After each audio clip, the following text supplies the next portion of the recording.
ಹೆಸರು ಹೇಳಿ. ನನ್ನ ಹೆಸರು ಸಮೀಕ್ಷಾ ಬಸವೇಶ್ವರ ಗುರ್ಜಿ. ನಾನು 8ನೇ ತರಗತಿಯಲ್ಲಿ ಓದುತ್ತಿದ್ದೇನೆ. ನನ್ನ ಹೆಸರು ಶ್ರಾವಣಿ ಬಾಳಸು ನಿಪಾಣಿ. ನಾನು 8ನೇ ತರಗತಿಯಲ್ಲಿ ಓದುತ್ತಿದ್ದೇನೆ.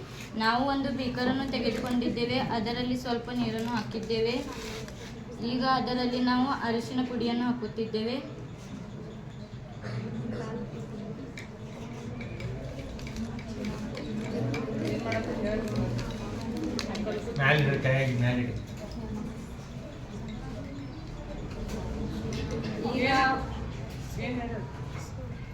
ಇನ್ನೇನು ಹಾಕವ್ರೆ ಹೇಳ್ರಿ. ಈಗ ನಾವು ನಿರ್ಮಾವನ್ನು ಹಾಕುತ್ತಿದ್ದೇವೆ.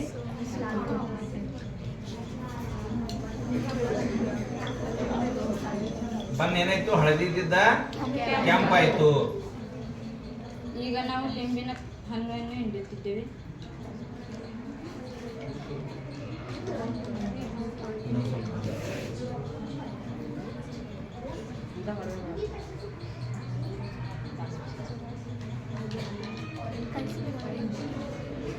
ಹಳದಿ ಬಣ್ಣ ಬರ್ತೇನೆ. ಮತ್ತೆ ಇನ್ನೊಂದ್ ಸ್ವಲ್ಪ ಲಿಂಬೆಹಣ್ಣ ಹಿಂಡಿದ್ರೆ ಮತ್ತೆ ಇನ್ನ ಪ್ಯೂರ್ ಹಳದಿ ಬಣ್ಣ ಬರ್ತಿತ್ತು ನೋಡ್ರಿ.